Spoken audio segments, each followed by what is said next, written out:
Good morning. It's Saturday, April 6th. And on Thursday, President Biden threatened to put conditions on the future support for Israel. And those conditions would depend on how Israel addresses our concerns, the concerns of the U.S. about the citizen casualties and the humanitarian crisis in Gaza. He is prompting Israel to commit to permitting more food and other supplies into that trapped enclave, as they're calling it. And that's the only way right now, according to reports, that Biden will be placated. So during a tense 30-minute session with Prime Minister Netanyahu, Biden, for the first time, used U.S. leverage to put the pressure on Netanyahu to influence him and change his conduct in the war against Hamas. Netanyahu's conduct has inflamed many Americans and others around the world. So an announcement of additional aid routes hours after Netanyahu and Biden met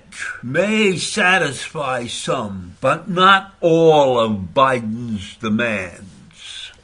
This is a very tricky situation for us and for President Biden. We want to stand with Israel. But there's many in this nation feel sorry for the millions that are stuck in Gaza. And I can't blame people for feeling sorry for the Gazan citizens. But deep in the back of my mind, I recognize the fact that we are in essence, by protecting those citizens, supporting the Gazan evil, the evil of Hamas. Because the people of Gaza, 80% of them at least, are in league with Hamas. So from my view, we are bending backwards to help a people that once we get straightened out, and once we get this thing fixed, will still hate Jews. They will be anti-Semitic to the core, just as they are now. So while they are suffering now, much of that is their own doing. Because Hamas built all those tunnels. And all of those tunnels have exits and entrances through the houses of the population in Gaza. So it's a terrible situation. It's an inhumane situation. But the Gazan citizens are not innocent people. They are a part of the entire anti-Semitic actions that were taken by Hamas. So getting back to Biden and Netanyahu and Biden's anger over this week's killing of 7 aid workers by the Israeli military forces, the president repeated his call for a negotiated deal that would result in an immediate ceasefire. And of course, the release of the hostages taken by Hamas. But Hamas is not quick to do anything. They are leveraging those hostages so that they can get out of prison many of their villainous partners. And the White House officials have not threatened Israel with any limit of U.S. arms supplies being held back. So we are still prepared to help Israel in any way that we can, but we really want Netanyahu's cooperation in some sort of deal-making process that can be leveraged against Hamas. And that's no easy task. And I don't know that anybody around has a perfect solution. And Hamas is still holding a lot of the key cards. Because they still have 130 hostages, they say. And I don't know how many of them are actually alive, but that's what Hamas is going to do. They're going to hang on to them, and they're going to try to get 1,000 of their villains out of Israeli prisons. So this is not an easy task.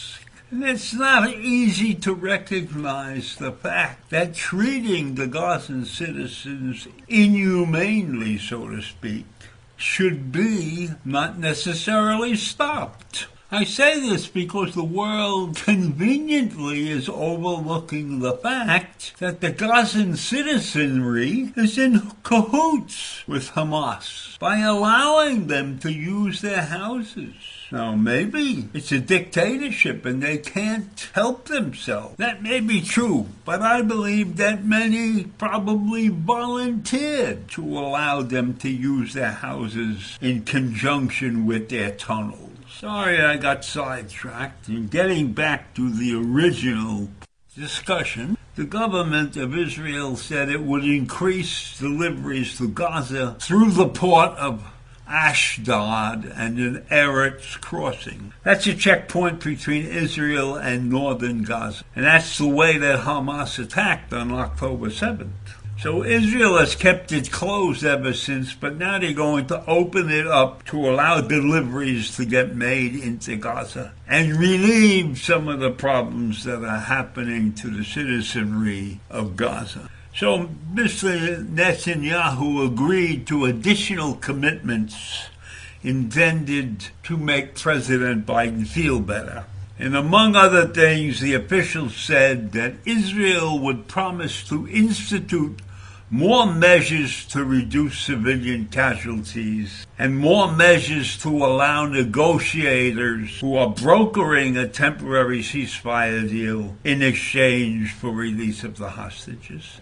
But I don't believe that Hamas is giving up those hostages without some monumental relief that they're looking for. They're looking for thousands of criminals to be released from the prisons and who knows what else. So this is a dicey situation. And while we in the U.S. are attempting to save lives and make things easier, I'm not sure that's the proper approach.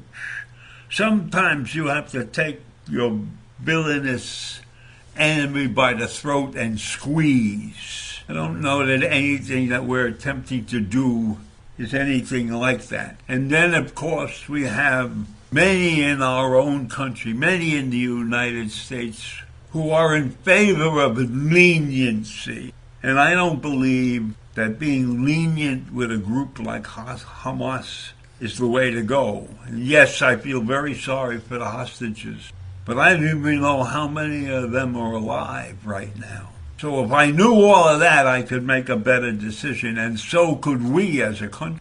So I'll leave you with those crazy thoughts this morning. Have a great day. Bye.